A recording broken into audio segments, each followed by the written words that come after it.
അയ്യോ ഇതെന്ത് അത്ഭുതം. ഇതേ വഴി വെച്ച് നമ്മൾ മൂന്നാം തവണയാണ് തമ്മിൽ കാണുന്നത്, അതും തികച്ചും ഔചാരിതമായിട്ട്. ഗോവിന്ദൻകുട്ടി ഞാൻ ഇന്നലെയും കണ്ടില്ല. ഞാൻ അങ്ങോട്ടാ. ചിലപ്പോ കുട്ടി എന്നും ഇങ്ങനെ കണ്ടോണ്ടിരിക്കാൻ വേണ്ടിട്ടാവും ദൈവം ഗോവിന്ദൻകുട്ടി കാണാൻ എന്നെ സമ്മതിക്കാത്തത്. കുട്ടി ഇപ്പോ ഡിഗ്രി സെക്കൻഡ് ഇയർ അല്ലേ? ഇയാൾക്ക് കുറെ ദിവസമായി തുടങ്ങിട്ട്. ഞാൻ ചേട്ടനോട് പറയും, നോക്കിക്കോ. അയ്യോ അതിന് ഞാനൊന്നും ചെയ്തില്ലല്ലോ. വെറുതെ തടി ചീത്തയാക്കണ്ട. അങ്ങനെ ഞാൻ ഉന്നം വെക്കുന്നത് പ്രേക്ഷകന്റെ അന്തരംഗമാണ്. അതെന്ത് രംഗം? കുട്ടി ഒന്ന് മനസ്സിലാക്കണം, എന്റെ വീട്ടിൽ ഏറ്റവും ഡീസന്റ് ഞാനാ, അറിയോ? ആ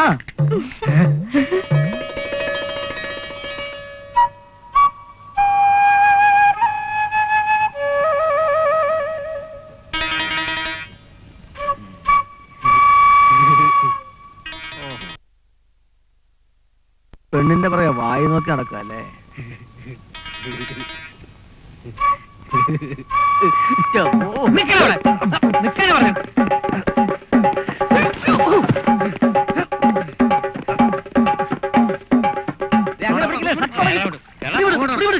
ഞാനിനി ഓടുന്നില്ല. ഇല്ല, എല്ലാം ഓർഡർ ചെയ്ത ശേഷമേ പിടിവിടൂ. കുട്ടരാമനാരെ ജോസിന്റെ മൊഴി എടുത്തോളൂ. ഇന്നത്തെ ഇര ജോസാണോ? ഇവനെ ഒന്ന് ശിക്ഷിക്കണമെന്ന് കുറെ നാളായിട്ട് വിചാരിക്കുന്നതാ. കാലത്ത് 6 മണിക്ക് റിഹേഴ്സൽ വെച്ചു, വന്നില്ല. എന്നിട്ട് നാരായണക്കുറുപ്പിന്റെ മോളില്ലേ അവരുടെ പുറകെ വാലാട്ടി നടക്കുക. ഞങ്ങൾ ഓടിച്ചിട്ട് പിടിച്ചതാ. ഓർഡർ കൊടുക്കണം. 4 സ്ട്രോങ് ചായ. പിന്നെ ഒന്നുമില്ല, കാശില്ല. കാശില്ലേ?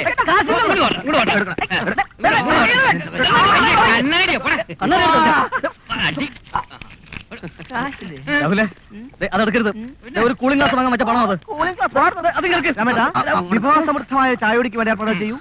ഇങ്ങോട്ട് ഒന്ന് മാറാ. എന്റെ കൂളിംഗ് ഗ്ലാസ്. കൂളിംഗ് ഗ്ലാസ് ഇല്ലെങ്കിൽ ചത്തുപോയൊന്നുമില്ലല്ലോ. പെണ്ണുങ്ങൾ അറിയാതെ അവരെ നോക്കി വെള്ളം പറക്കാനുള്ളതാണ് ഈ കൂളിംഗ് ഗ്ലാസ്. അതിനൊന്നുമല്ല, കണ്ണിനൊരു തണുപ്പ് കിട്ടാനാ. നിന്നെ ഞങ്ങൾക്ക് അറിഞ്ഞൂടെ പ്രേമരോഗി. പോരട്ടെ പോരട്ടെ. പെട്ടെന്ന് വിശന്നിട്ട് വയ്യ. എല്ലാം കൂടെ ഇവിടെ കൊണ്ടുവച്ചു കൊടുത്താലേ ബാക്കിയുള്ളവർക്ക് എന്ത് കൊടുക്കും? കണ്ടിന്റെ മിസൈലിന്റെ നടുവിലാണ് ഒരു ജവാന്റെ ജീവിതം. ഏത് നിമിഷവും ജീവൻ പോകാം. പട്ടാളത്തിൽ ചേർന്നുണ്ട് എന്നോട് പറഞ്ഞോളൂ, ഞാൻ എന്തെങ്കിലും ചെയ്യാം. അയ്യോ എനിക്ക് വേണ്ട. അപ്പോ എന്നെ വിട്ടു. ഹീരുഹേ. നമ്പർ 49 ബറ്റാലിയൻ ചായക്കട ലക്ഷ്യമാക്കി നീങ്ങിയിട്ടുണ്ടെന്ന് മെസ്സേജ് കിട്ടി. ആക്രമണത്തിൽ ഞാനും പങ്കുചേരാം. മാത്തച്ച തനി തോന്നിയാസാണ് മാത്തച്ചൻ കാണിച്ചത്. ക്യോ? കാലത്ത് 6 മണിക്ക് റിഹേഴ്സൽ വെച്ചിട്ട് മാഫ് കീജിയെ. എനിക്ക് രാവിലെ ചെറിയൊരു ബിസിനസ് ഡീൽ ഉണ്ടായിരുന്നു. ഹമര ഹംസ കെ സാത്ത്. 1/2 സീനും 5 ഡയലോഗും ഉള്ള എനിക്കും റിഹേഴ്സൽ വേണോ ബാലുഭായി? എല്ലാ തൊലിയന്മാരും ഇങ്ങനെ തുടങ്ങിയ നാടകം ഞാൻ വേണ്ടെന്ന് വെക്കും. അതാ നല്ലത്. ഇത്രയും നാട്ടൊരു നടിയെ പോയി സംഘടിപ്പിക്കാൻ പറ്റാത്ത സ്ഥിതിക്ക് പെൺവേഷം വേണമെങ്കിൽ ഞാൻ കേട്ടാ. ഞാൻ പോവാ. നാളെ വണ്ടി CC അടക്കേണ്ട ദിവസം. ഇന്ന് വല്ല ഓടി കിട്ടിയില്ലെങ്കിലേ ഞാൻ വേഷം മാറി കക്കാൻ ഇറങ്ങേണ്ടി വരും. അതിന് വേഷം മാറേണ്ട കാര്യമില്ലല്ലോ. അരെ ബായ് തു ഇതർ ഹേ. ഇതറാക്കി എന്റെ കാശിനാ 3 കൂടെ ഈ തിന്നുന്ന. താനും കൂടെ തിന്ന്. രാഹുൽ ബൈഠോ. 1962 ഞങ്ങളുടെ കൂടെ സിയാച്ചിൻ മേഖലയിൽ ഒരു ഭൂപീന്ദർ സിംഗ് പുളു കേൾക്കാൻ എന്നെ കെട്ടുകല. ഇവരെ കൊന്നോണ്ടിരുന്നു. ഞാൻ പോവാ. മൂപ്പർ ഒരിക്കൽ ട്രഞ്ച് കുഴിച്ചോണ്ടിരുന്നപ്പോ ഒരു ഗ്രനേഡ് കിട്ടി.